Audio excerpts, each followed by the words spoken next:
Wahyu 3 ayat 14 ini pengertiannya merujuk ke apa sih maknanya gitu? Apa tuh, Bro? Boleh ya paling nggak kasih tahu baca. Wahyu 3 ayat 14. Ya, apa tuh? Oh, abang nggak hafal apa gimana? Ya, kami bukan menghafal, Bro. Cuma bukan menghafal itu bukan budaya kami menghafal. Ya. Enggak, maksudnya abang maksudnya nggak itu, maksudnya nggak baca di ayat itu maksudnya gitu. Ya kan sama baca, aja menghafal juga, Bang. Kalau abang ingat dihafal. Baca nggak harus dihafal gitu. Ya, kamu bacakan aja. Maksudnya nggak ingat, oke, saya bernarasikan aja ya di ayat itu. Ya, coba. Ya, di ayat ini kan, ya, Yesus ini kan berasal dari firman, Pak. Ya, di daging. Betul ya, Bang ya? Iya, terus?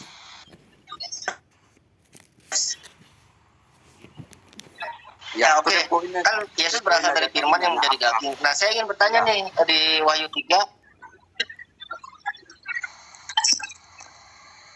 Ya, saya ingin bertanya di Wahyu 3 ayat 14. Di situ kan dikatakan bahwa firman dari Amin, saksi yang setia dan benar, permulaan dari ciptaan Allah. Nah, menurut Abang Endo gimana? Abang Endo, Abang host ini gimana ayat itu? Permulaan dari ciptaan Allah. Itu maksudnya itu adalah bermulanya dari segala yang diciptakan. Jadi firman itu permulaan dari segala yang diciptakan, sama halnya kalau saya kasih sederhananya, berasalnya segala ciptaan, bermulanya itu dari situ. Berarti ya saya paham. Berarti segala ciptaan itu berawal dari firman Allah itu kan? Iya, karena kan Alkitab itu harus dicari secara utuh. Permulaan. Itu kan awal, Bro. Iya. Itu bersama awal kan dari yang menjadi ciptaan. Ya, firman yang menjadi Yesus ini kan berarti berawal dari Allah kan? Ciptaan Allah kan? Bukan. Apa yang tadi bermula itu? Ya, seperti apa coba? Ada diciptakan. Firman dari Amin. Loh, itu kan firman dari Amin, saksi yang setia dan benar, permulaan dari ciptaan Allah. Iya. Nah, coba bagaimana nih memahami ayat ini, coba maknanya? Ya, saya sudah kasih kamu paham bahwa berawalnya segala ciptaan itu dari firman. Paham nggak? Sampai sini kamu paham nggak? Maksudnya segala sesuatu itu diciptakan oleh firman. Kurang lebihnya begitu. Itu yang dimaksud awal. Oh ya, jadi berawal permulaan dari ciptaan itu berawal dari firman atau perkataan ya? Ya, firman itu bukan sekedar perkataan, Bro. Jadi salah persepsimu mengenai firman itu bukan sekedar perkataan. Jadi firman itu logos, bahasa aslinya itu adalah logika, ya, pengetahuan Allah, kepintaran Allah itu. Coba kalau diganti ya kalimat firman ini Allah ya, Allah bersaksi dari penciptaan itu. Kalau benar kalimat aslinya logos itu kan sumber. Allah kan berarti kan firman itu kan. Allah bersaksi dari Amin, saksi yang setia dan permulaan dari ciptaan Allah. Itu gimana itu, Bang, kalau begitu?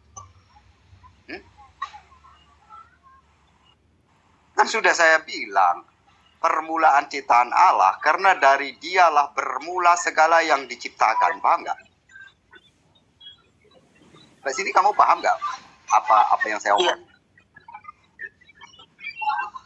Iya, paham. Maksudnya firman itu merujuk ke siapa sih maksudnya? Firman ya firmannya Allah toh, logosnya Allah, daya cipta Allah, pengetahuannya Allah. Iya, pemikiran Allah. Ya kan, kalau kita merujuk ke Yohanes 1 ayat 1, firman bersama-sama dengan Allah, ya kan? Nah, firman itu adalah Allah, dan firman itu telah menjadi daging di Yohanes yang lain, ya kan? Di ayat Yohanes yang lain, kan begitu?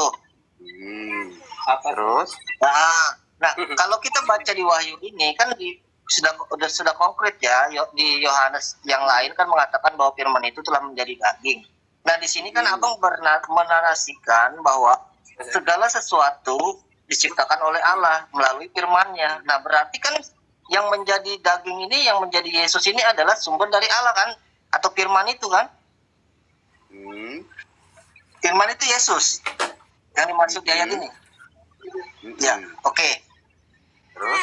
Yesus dari Amin, saksi yang setia dan benar, permulaan dari ciptaan Allah. Begitu. Berarti Yesus ini ciptaan Allah gitu. Yang kamu bingung apa? Kan dari Yesus itu permulaan ciptaan Allah. Saya sudah bilang, dari firman itulah bermula segala yang diciptakan oleh Allah. Jadi dari dialah, dari firman itulah bermulanya segala ciptaan. Paham nggak? Iya, Pak, saya paham. Jadi segala sesuatu dari firman-Nya Allah kan. Kamu nggak usah tanya, karena di ayat lain segala sesuatu diciptakan oleh Dia, oleh firman. Tanpa Dia tidak ada suatu pun yang telah diciptakan. Misalnya kamu baca Injil Yohanes pasal 1 ayat 1 sampai 3. Yalah, kamu baca. Karena kan untuk mengartikan ini haruslah secara utuh agar kita memahami cerita dengan baik, tidak hanya sepotong-sepotong. Lalu kamu paksakan pun pengertiannya itu salah. Tidak ada ayat menyatakan firman itu diciptakan, nggak ada. Ya. Jadi kalau kita merujuk ke ayat lain, firman itu menciptakan, dari firman itulah diciptakan segala sesuatu. Ya, jadi salah kalau kamu bilang itu ciptaan. Oh, bagaimana dia pencipta tapi kamu bilang ciptaan, menafsirkan itu pun tafsiranmu nggak benar. Yalah. Paham nggak? Oke, ya Pak. Maksudnya gini loh Pak, kalau di situ di ayat itu firman itu merujuk ke siapa? Dan firman kan kalimatnya firman dan benar, saksi yang setia dari ciptaan Allah. Maksudnya firman itu merujuk ke siapa gitu loh?